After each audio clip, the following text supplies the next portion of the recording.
Hi, I'm Dragon Verk, and welcome to today's Explainer. We're going to completely unpack a booming industry that promises absolutely incredible economic returns, but, well, it also hides a pretty terrifying environmental reality. What we're looking at is a digital gold rush that is literally reshaping our physical world, and honestly, the stakes couldn't possibly be higher. So let's just dive right into the pure economics of this for a second. Why are the biggest corporate giants suddenly so obsessed with building these massive, windowless buildings? Traditionally in India, if you invest in residential real estate, you're looking at a rental yield of maybe, 2 to 4%? Commercial real estate is definitely better, usually hovering somewhere between 8 and 11%. But data centers, they are creating an entirely new asset class that's offering staggering rental yields of up to 15%. It is just a ridiculously lucrative opportunity for investors. But to really understand why those numbers are so high, we have to look at the massive deficit that's actually driving all this demand. And the core of that issue is a glaring, massive gap. Think about this. India currently produces a whopping 20% of the entire world's data. We are absolute digital powerhouses. But then, look at the stark reality of our domestic storage. We only have the physical capacity to store 3% of it. That leaves a massive 17% gap, which means 17% of our nation's data is currently just sitting in foreign data centers. Bringing all that data back home is going to require an unprecedented construction boom of domestic storage facilities. Now, before we get into the heavy consequences of actually building all these facilities, we really need to understand what a data center actually does on a practical level. Let's step away from the huge macroeconomic numbers for a minute. Think about your everyday life. What actually happens in that microscopic fraction of a second when you press play to watch an IPL cricket match on Hotstar? I mean, it feels like magic, right? But it's actually a highly physical process.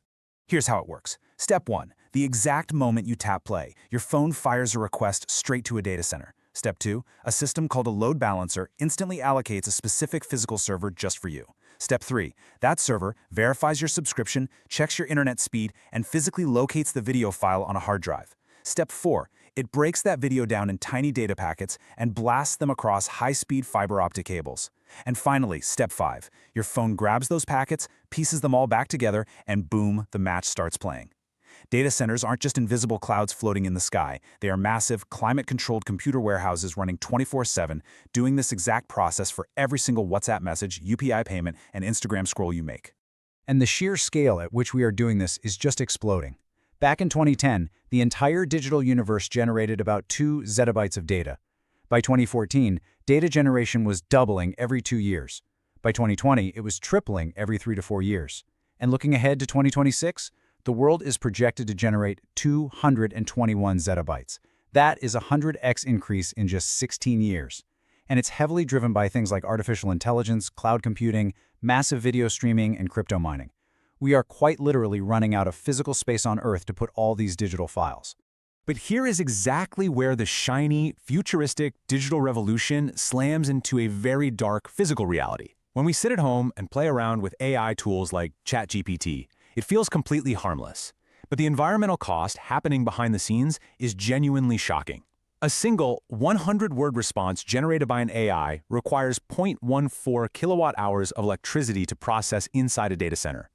To put that kind of abstract number into perspective, that is enough electricity to power 14 LED light bulbs for an entire hour, all just for one quick email draft. And wait, because it gets crazier. All that electricity generates intense, blistering heat.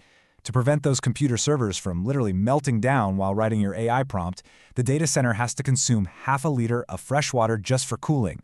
Now take that half liter and multiply it by the millions of prompts happening every single minute across the globe. Over in the United States right now, a typical 100-megawatt data center consumes around 2 million liters of drinking water every single day. That's enough daily water to comfortably supply 6,500 homes, just for one facility. Now, let's bring that terrifying scale back home to India. If we actually build out the infrastructure required to store all our data locally, our energy demands will be completely historic. By 2030, Indian data centers are projected to consume 57 terawatt-hours of power. For some context on that, the entire Indian Railways network, which is literally one of the largest railway systems on planet Earth, consumes only 20 terawatt-hours. These computer warehouses will soon consume nearly triple the electricity of our entire national railway system. Which brings us face to face with the dark side of this boom.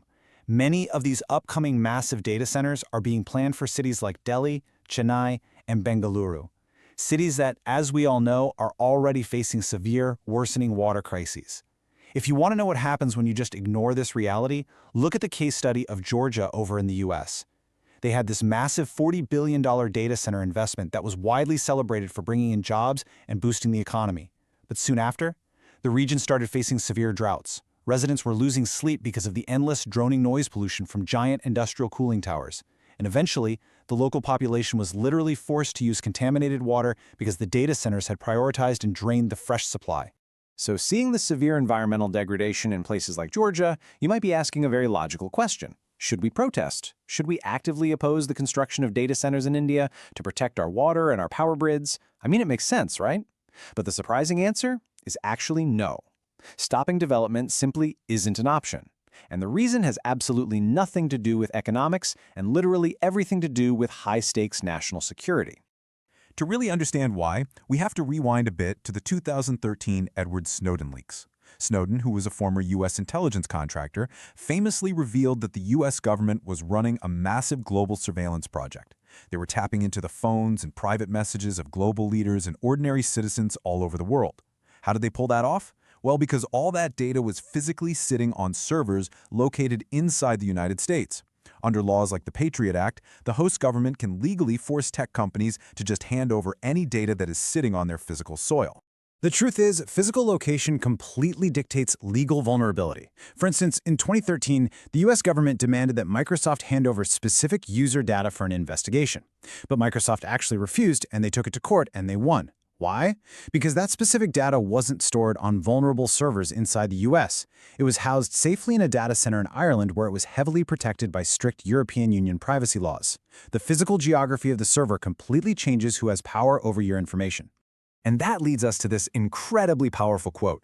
Think about it. If our national defense logistics, our UPI payment systems, and our banking records are stored on foreign servers, foreign governments could theoretically spy on our strategic movements. Or worse, they could just shut down our digital infrastructure entirely during a conflict.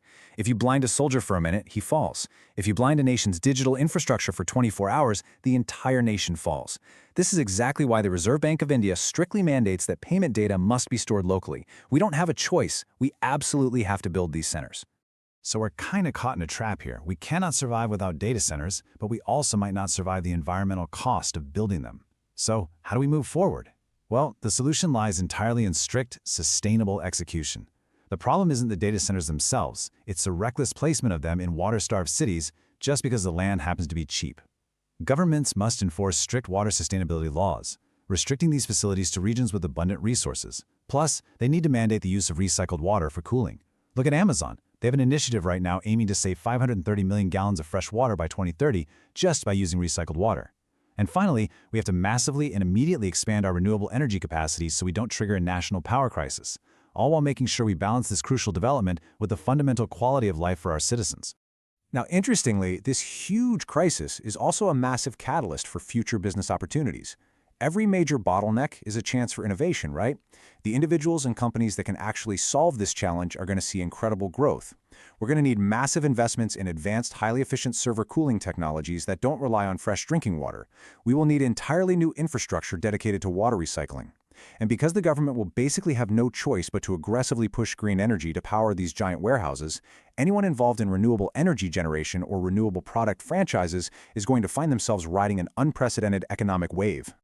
So, wrapping this all up, the data center boom is clearly not just a real estate play. It is the physical manifestation of our digital lives crashing headfirst into our natural world. We have to build them to protect our sovereignty, but we have to build them smartly to protect our survival. I want to leave you with this final thought to ponder.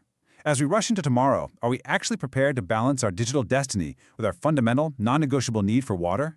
Thank you so much for joining me on this explainer, and I highly encourage you to keep a very close eye on how this fascinating, high-stakes industry evolves in the coming years.